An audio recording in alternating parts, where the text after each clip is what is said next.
Ever since the release of Planet Coaster 1 in 2016, I've been wanting a suspended Darkride. We still don't have one, even in 2026, 10 years later, and the second game being released already. So it's finally time to take it into my own hands, or hooves, and we're going to build this in today's episode. We are building a fake, kind of suspended Darkride area in our German park, Four Lake Forest. As a quick reminder, this is a German-inspired park located somewhere in the Black Forest in Germany, and we're building multiple areas in the park, heavily themed, a very high themed park, high budget, and today we are expanding a little bit on our main street around the main lake. You're gonna see this, you're gonna love this, so let's dive into the first part of today's video.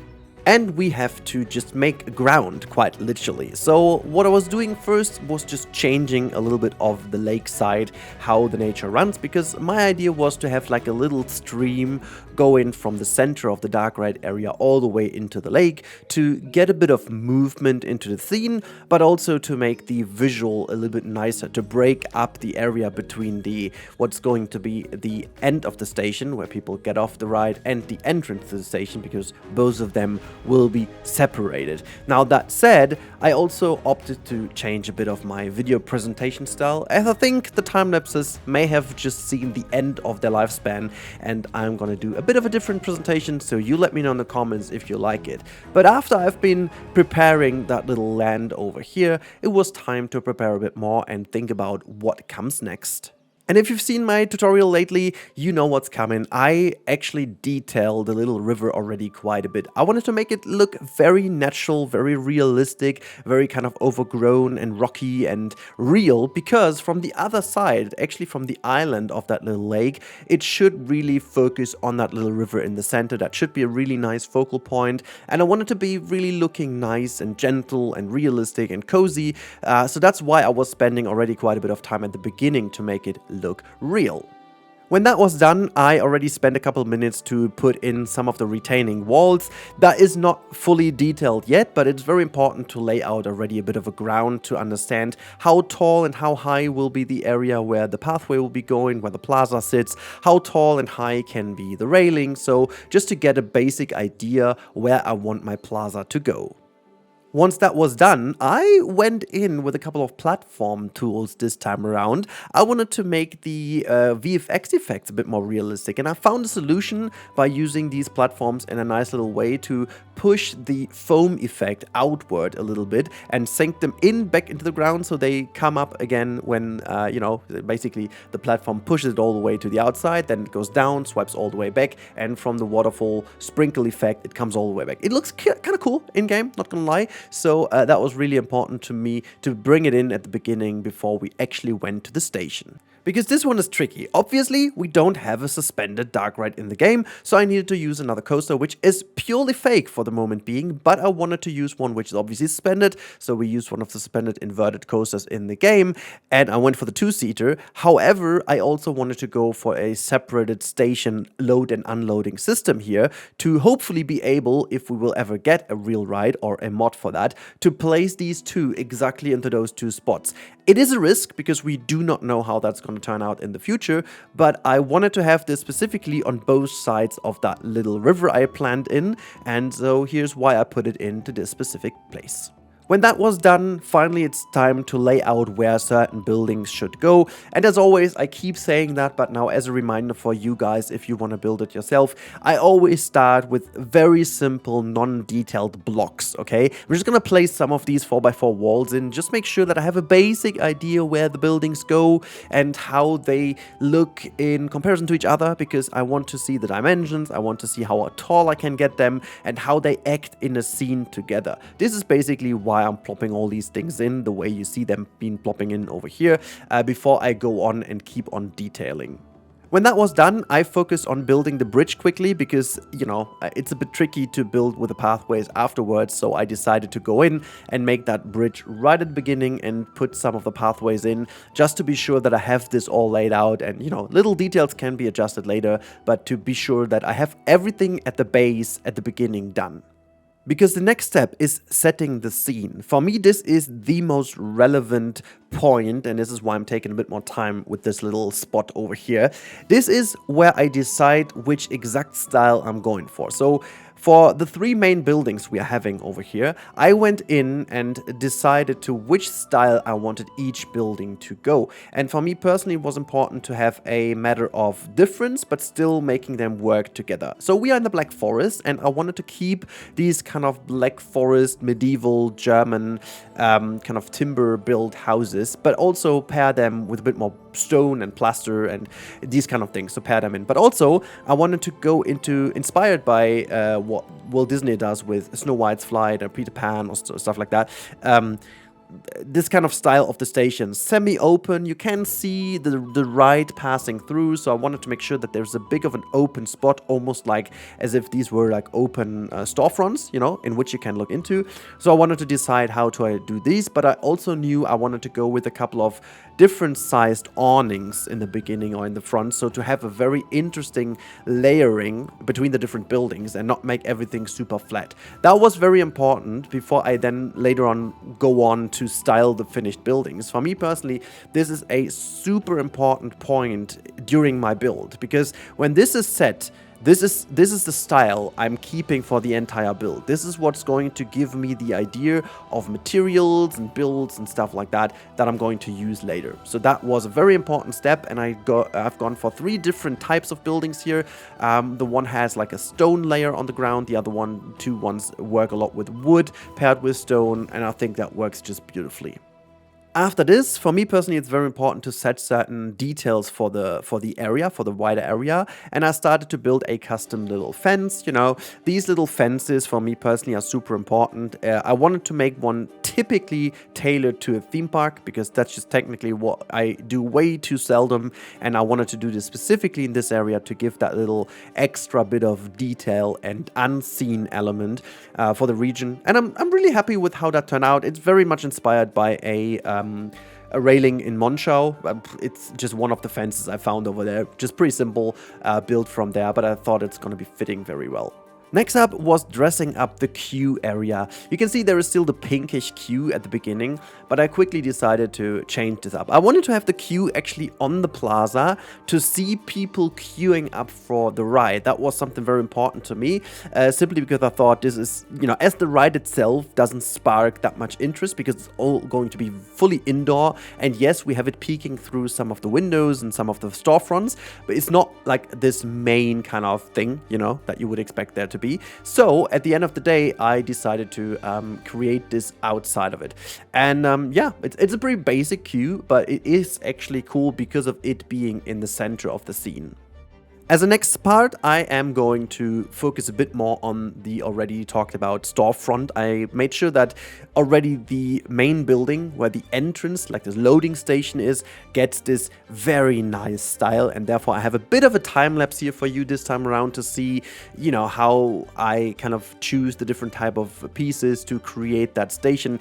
I must admit, at the end of the episode, it's not going to be fully done. It's been super crazy. I think over 20 hours almost of material for this specific episode. So I decided to call it a day when the facade and the plaza was done. But the inside of the station will be done later. You can now see how the main area from the outside is going to look, and it's actually looking pretty cool.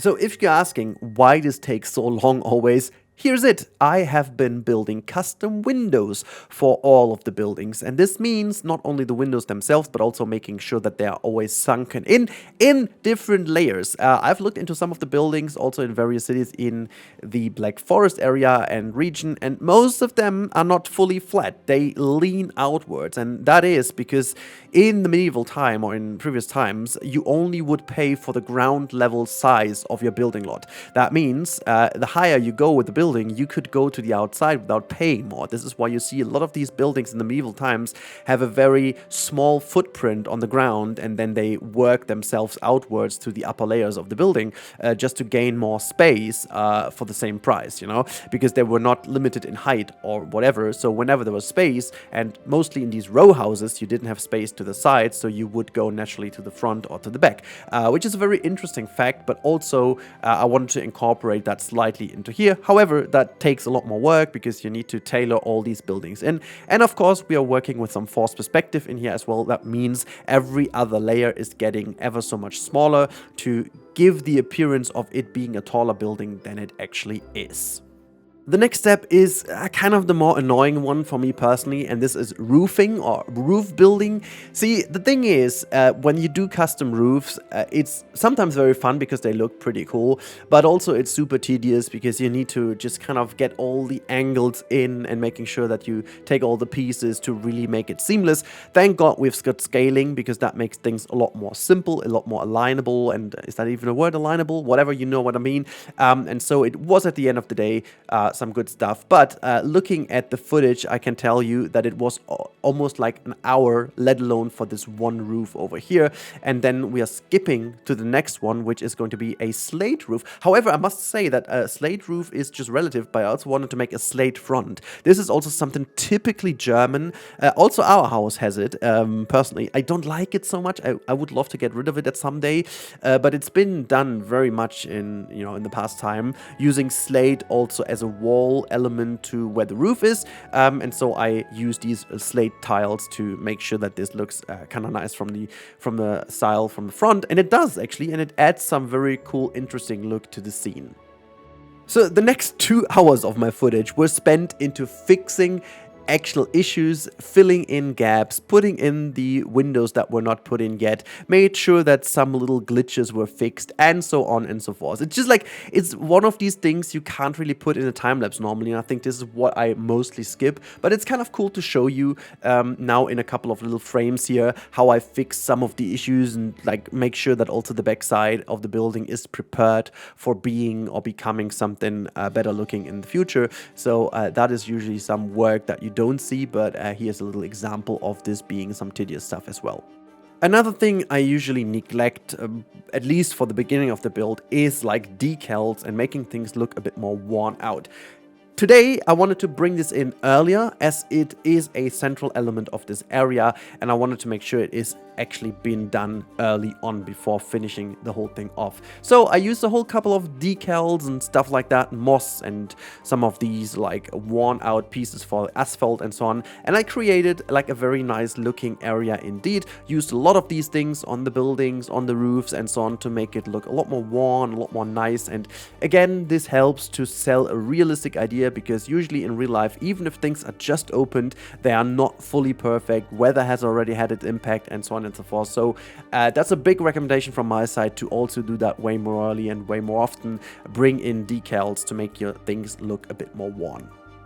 Last but not least, it's all about making sure the ride looks actually like a suspended Darkride, and that was not even that most simple step ever, because I went for a little style as a typical Darkride, a bit inspired by the more modern Vekoma one, but of course, this is becoming hopefully a bit more themed one. I don't want to reveal the story of it yet. There is going to be a specific story planned for this Darkride, which would be a big of a reveal if I would already do the styling yet, but this is why this is the basis for the styling. Okay, so we just have like that little styling around the suspended coaster here. I have an idea how to get guests on it, but I have to see if I can make this work. Anyways, this has been it for the building part. Now let's look at some beautiful cinematics. So here's the final result, and this is how the entire area looks. We can see that little kind of water play with a little ditch in the middle, or little creek almost, I want to say, getting us a bit of inspiration to how the area looks. We can see the area having now a couple more details with some trees, and also I put some little roofs over the queue line, giving them a bit of shade in summer, also a bit of shelter from the rain in rainy days, which in Central Europe is a lot more often and a lot more obvious that is going to be happening, so that is helpful as well if you don't want to carry your umbrellas all the time. And I made sure to also put everywhere a little detail here and there, just taking some of the little tables I used in my winter market area and adding some details to everything in here, and just having some people roaming around makes the scene feel so much more alive. I hope you guys enjoyed today's presentation quite a lot. All I can ask for is give me some feedback in the comments, because Unfortunately, this type of cutting of the videos is much more time consuming than just doing a time lapse, so hopefully you guys appreciate.